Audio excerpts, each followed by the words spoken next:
그 최종봉 선생님께서는 언제 금융감독원을 퇴임하셨습니까? 그리고 그 당시 직급하고 맡았던 그 담당 업무를 좀 말씀해 주시죠. 예, 저는 이제 금융감독원이 4대 기관으로 이렇게 분산이 되어 있었어요. 은행감독원하고 그다음에 이제 보험, 증권, 그리고 신용관리기구 이렇게 4대 감독기관에 분산이 되어 있었는데 1999년 1월 1일부로 그 현 금융감독원으로 통합이 됐습니다. 그때 1월 1일부로 제가 명예퇴직을 하게 됐는데 그때 직급이 이제 감사에서 팀장, 예. 감사 반장이었죠. 예. 예, 그 직급은 2급 부장이었습니다. 예.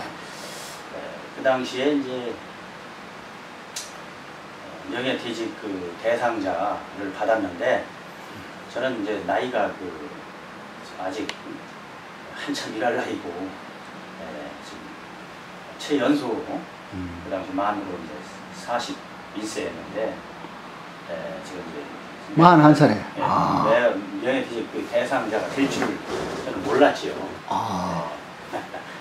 예, 그 당시 이렇게 됐더라고요. 그래서 이제 제가 어떤 그 기준이나 그 원칙으로 그 대상자를 선정한 거냐 물어봤더니 자신도 모른다. 그 당시 그 인사국장이 그런 얘기가 청와대에서 그때 이제 김대중 정권 하였습니다. 청와대에서 그 명단이 내려왔다. 그리고 인원수도 배정돼서 내려왔기 때문에 청와대는 물어봐라. 이런 얘기를 하더라고요. 근데 GP는 무슨 계기가 있었겠죠? 무슨 감사를 하면서 무슨 저는 저는 그 아직도 영문을 모르겠습니다만은 그 당시에 이제 짐작으로는 이제 IMF 이후에 이제 그 어느 정도 이제 그 정리가 되고 이런 상황에서 아마 이제 새로운 그 김대중 정권이 들어서면서 자기들 이념과 그 코드에 맞는 그런 사람을 좀 금융감독원에 심어야 되지 않겠느냐라는 그런 어떤 숨은 어떤 그 나름대로 계산이 있었지 않겠느냐. 그래서 저 같은 이제 좀 비교적 뭐 비교적으로도 가장 나이 어린 그 팀장급에서 한 사람을 명예퇴직 대상자로 이렇게 집어넣었던 것 같습니다. 호락호락 넘어갈 사람이 아니라고 그랬구나.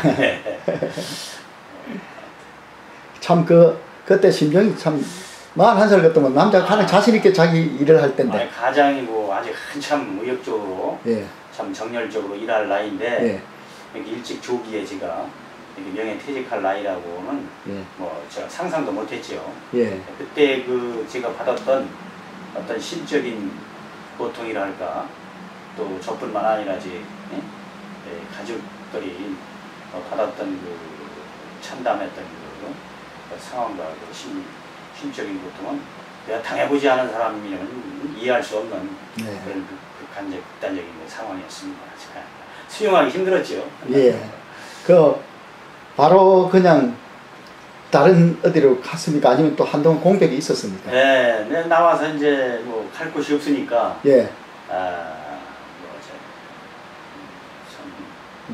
몇 달간 이제 강원도 산속에 강원도 산속에 또 땅굴로 들어갔습니다. 인제 뭐 설악산 계곡 이런 데를 좀 많은 시간을 좀 보냈죠. 그래도 그 당시 그 같이 일했던 뭐 특별히 그래도 기억도 나고 뭔가 좀 서로 이해할 수 있는 그런 동료나 직원들이 있었을 거 아닙니까? 있었지요. 있었고 격려라는 아쉬움도 있었고 그런데 뭐 일단 또 퇴직한 사람이 직장으로 자꾸 또 가서 그 사람들 또 만날 그런 기회가 이렇게 쉬운 것도 아니고 저 스스로 또 아무래도 그런 데 대한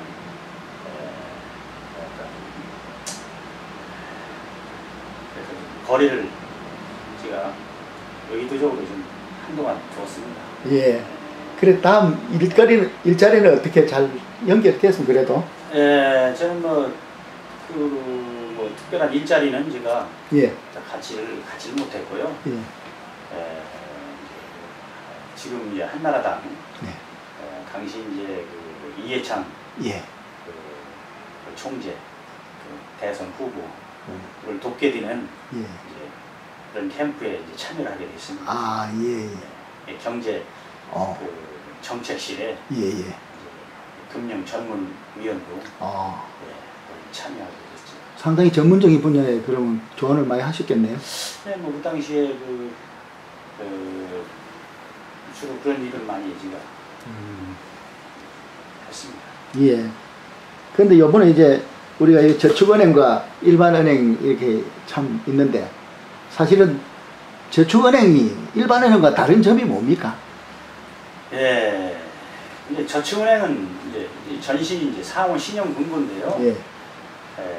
그야말로 그 지역에서 중소 그 상공인을 위한 그 여수신 기능을 하는 거죠. 예. 그러니까 이제 서민을 위한 그 신용 공여를 하는 게 주 업무예요. 예.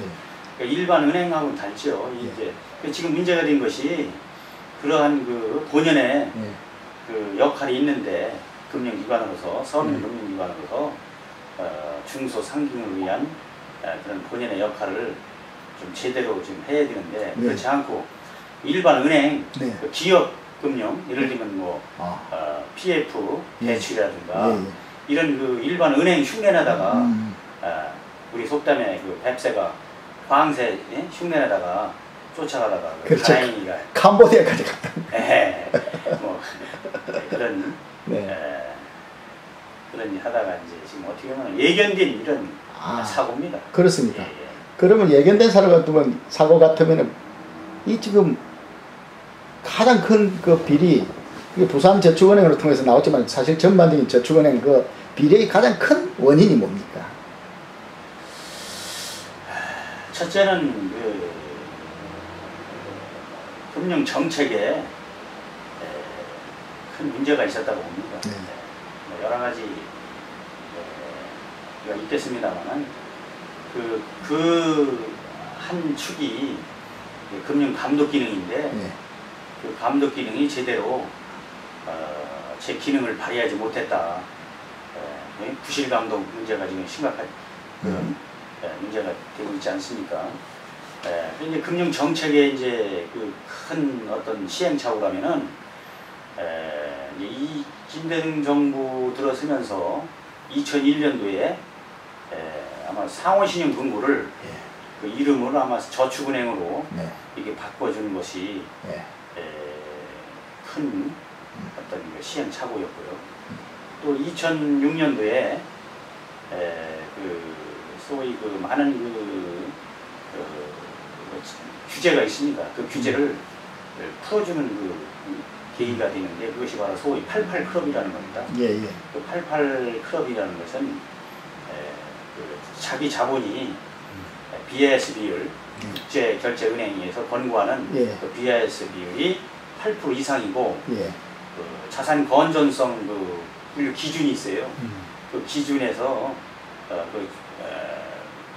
불건전 여신 비율이 이제 8% 미만일 때 이제 그 88 클럽에 우량 저축은행으로 인정을 받게 돼서 그 당시